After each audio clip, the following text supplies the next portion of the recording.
We got Rachel Doherty with us. She's from ROWI, Hmm. and Rachel's a compassionate mental health professional. She hails from Santa Clarita. Like I said before, I love it when people come back, whether they're teaching or working or opening their businesses or bringing their kids back here just to have them grow up in our community. You've got a background in criminal justice, and I just want to. How do you jump from criminal justice to teen counseling? Yes, so I had family and law enforcement, and that was always something Oh, that's that cool. Yeah. I thought was important. And then as I was going through the application process, I got medically disqualified, and I was kind of discouraged at first. But Yeah. then after evaluating, I realized that the reason I was so drawn to criminal justice and law enforcement was more the behaviors of why are people doing what they're doing, how did they get here, what's their backstory, Hmm. is there ways that we can prevent this as a society, systemic factors, and kind of all these things that go together. So that led me to psychology, and then of course adolescence and children, because Wow. that's where you shape it. And then here I am today.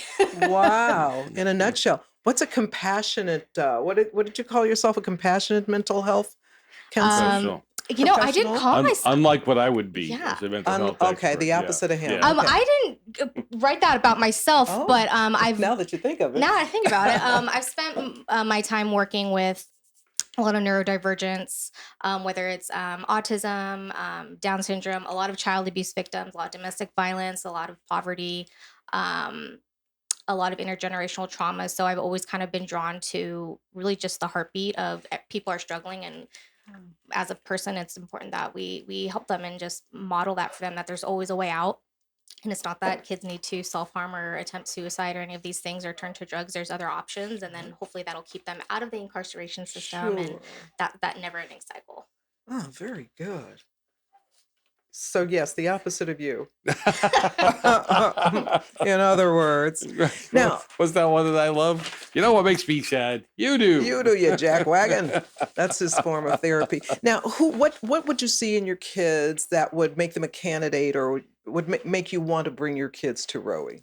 Yes. So what you want to look at, number one, is what we call functional impairments. So a big thing with that is, are they able to do those tasks of daily living? Are they struggling with taking a shower? Are they struggling with going to school?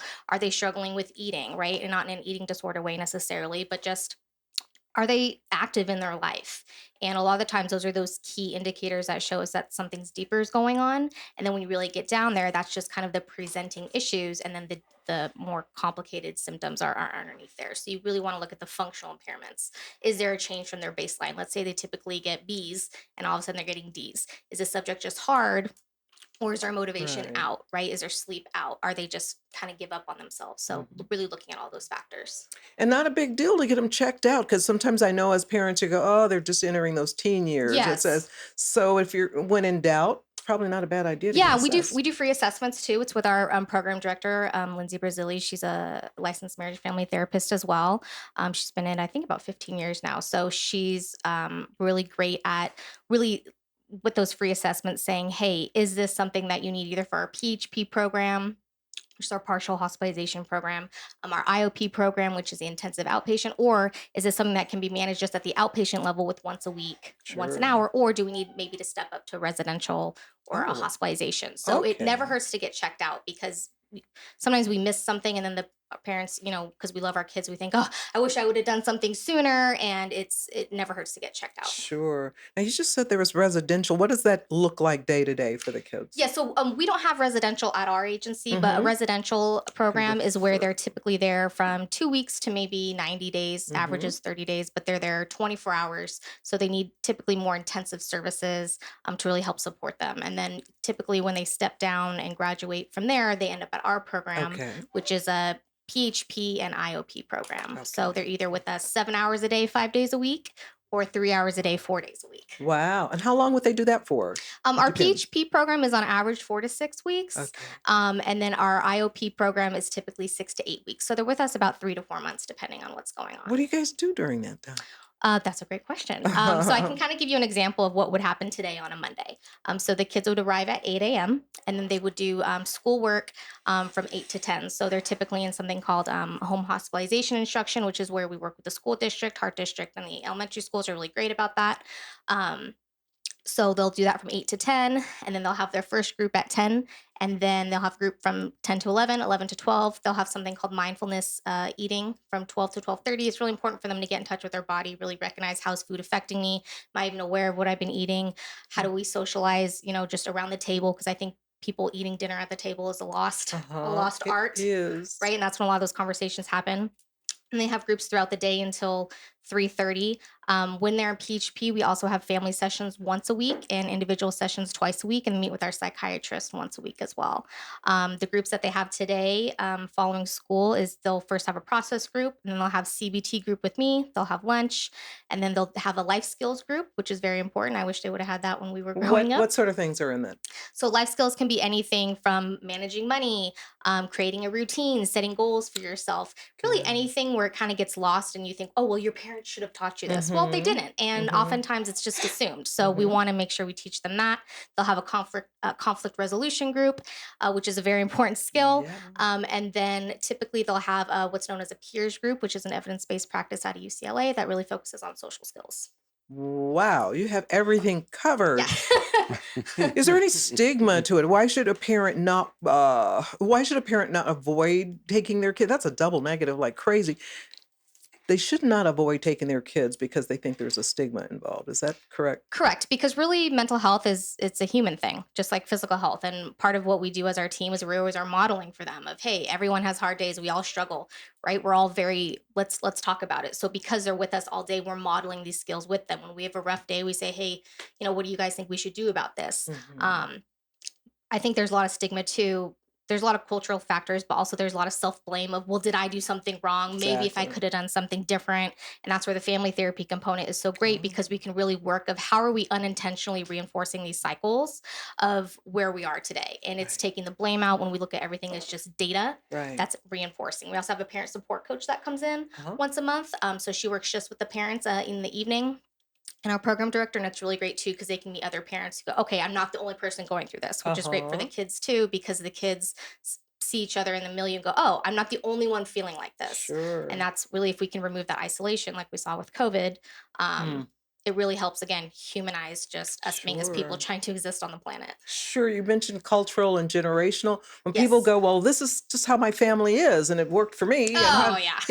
how can you explain to people that that's not necessarily what works for your kid, all of your Yes, kids? I try and self-disclose in that aspect. My parents are in their late 50s, so that was a very much the generation of just stuff it down, Just right? stuff it down, So I'm kind deal of with it. right in the generation of their parents and in between, and then the kids. So I really explain that clearly that hasn't been working, and just because that worked for you, did it though? How's you kind of Did it reflect, like, though? how's that working out for you? And if it's working out, great, great. But if it's Hmm. not, let's try something different. And that's the whole thing. Let's try something else. And if it works, great. And if not, go back to your way. There's Uh-huh. no harm, no foul. So Very I good. actually take the opposite viewpoint. You'll notice, and I say to her, I think we over coddle. I think we overcompensate. I think helicopter parents have caused some real issues being on the school board. I see it on a regular basis. I have parents that yell at us for things that they're not taking care of with their kids. And I look at stuff and I kind of say we don't allow our kids and have not taught them to cope because parents rush in too quick to save their kids. Yes. And the time for them to have their issues is when they're young at home so they can help but not take over. Right. I don't disagree with Yeah. that. I You don't know? I think that, disagree either. yeah, My daughter had issues with credit cards, and when she was at home, I said, "Well, at least you'll have a place to live while you're paying them off. I'm not Yes. paying them off for you." I right. think we do see one extreme or the Or the other other, right. typically. And that seems to be really asking a lot of questions of what is your day-to-day functioning life. So you could see, Hmm. hey, are we saving them from their falls and those natural consequences, or are we enabling them to be stuck in this cycle of helplessness of I can't do anything Yeah. without you? Right. There's Yeah. got to be that sweet spot. Yeah, it's that sweet spot, and really Mm. that's where everything's on a spectrum, right? It's not a black or white Hmm. issue, but No, it is And not. I can't go to school today because I didn't study for my test. yeah. Yeah, really? Because you were up till 2 playing Well, video and games? that's the natural Guess consequence what? of take Yes. the You're video games going to away. Consequence. You're going to Yep. school, and if you flunk the test, gee, Yeah. That's a learning experience. That's I right. tell the kids all the time. I had to yeah. take summer Very school when I was good. your age, and it's not the end of the world, Very but you good. learn. Right. Yeah. Yeah. We when I love one says, well, we have to find out why they played video games for 3. Why? Because they're not disciplining Why? themselves. Why and would getting they not? off. Why would they Right. not? I'm Yeah. having fun. Why should I Yeah. stop? I Right. can take the test later. No, it sounds like what you're doing is very helpful for Yeah. parents as well as kids. That's Thank really a you. good thing. Thank Yeah. you. So Yeah. if people need help, how do they get a hold of you? Yeah, so they can go ahead and go to our website. Bowie.com. Yeah. ROWI, yes, ROWIteen.com, ROWITEEN.com. They can go ahead and call the main number, or you can do ROWI Valencia, and that'll connect you to our facility, and you can ask to speak to Eden or Lindsay or anybody, and there's free assessments online too.